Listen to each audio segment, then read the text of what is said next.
Vivid new scenes in the attempt to save Michael Jackson's life. Jurors today in the manslaughter trial of Jackson's personal physician, Dr. Conrad Murray, listened to a recording of the star's security guard pleading with emergency personnel for help. But perhaps even more startling was what went on in that room right before the call was made. Here's ABC's Jim Avila in Los Angeles for our series Crime and Punishment. Heart-wrenching stories from the bodyguard and cook who worked for Michael Jackson. First-hand accounts of the failure to save his life and how Prince came to watch. Please raise your right hand. Her name is Kai Chase, cook and gentle-spirited nutritionist who's in the kitchen on the day Michael Jackson died. She's preparing a spinach Cobb salad with organic turkey breast for her boss and 3 children. When just after noon, the normal peace in the house is broken by a screaming Conrad Murray. His energy was very nervous and frantic, and he was shouting. What did he shout?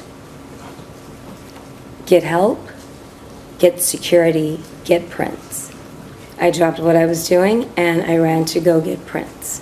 I said, hurry, Dr. Murray needs you. There may be something wrong with your father. So Prince follows Dr. Murray up the stairs to Michael Jackson's private quarters, and the chef goes back to the kitchen. Now, if you're wondering why, in an emergency involving her boss, the cook would send a 12-year-old boy to help, so was the defense on cross-examination. You saw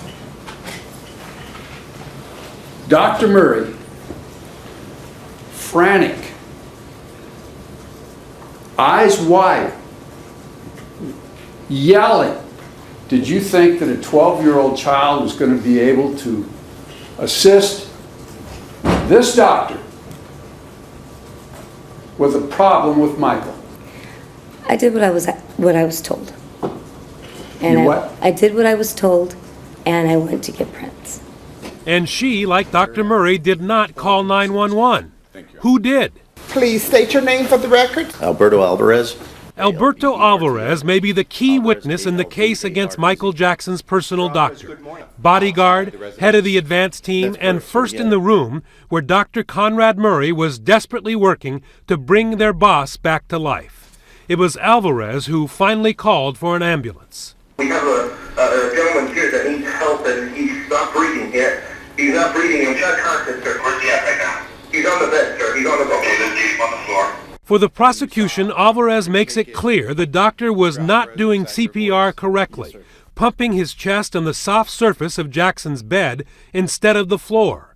And he puts Dr. Murray firmly in control of the scene. The doctor's been the only one here. Okay, so the doctor see what happened? Doctor, did you see what happened, sir? He's pumping his chest, but he's not responding to anything, sir. Please. Alvarez started his day as normal at his post outside the rented Jackson mansion, in the guard trailer on the front driveway. He's called by Jackson's personal assistant and told to go through the front door of the main house, up the staircase to Jackson's private suite, where he finds a dying Michael. He was laying on his back with his hands extended out. I observed that his eyes were slightly open or were open, and his mouth was open. Dr. Murray asked Alvarez to help, pumping Michael's chest, while Dr. Murray, veteran medical professional, does something he has never done before. He was giving mouth-to-mouth, sir. I recall that after a couple or a few breaths that he breathed into Mr. Jackson, he came up and he said, this is the first time I do mouth-to-mouth, but I have to. He's my friend. It was Dr. Murray who tells Alvarez to call for an ambulance, but he's distracted by a scream. Prince is back, and this time his sister Paris is with him. They were right behind me, and Paris screamed out, "Daddy!" Dr. Conrad Murray said, "Hurry! Don't let them see their dad like this." So Alvarez rushes them out of the room and is about to call 911 when there's another delay. Dr. Murray asks him to do something first, a critical request prosecutors contend shows Dr. Murray's guilt. He reached over and grabbed a handful of vials, and then he reached out to me and said, "Here, put these in a bag." Then Alvarez says Dr. Murray points to the IV bag and asks that it too be put away in the doctor's blue medical bag. Perhaps prosecutors have inferred that is why Dr. Murray was so anxious to return to the mansion after Jackson was pronounced dead.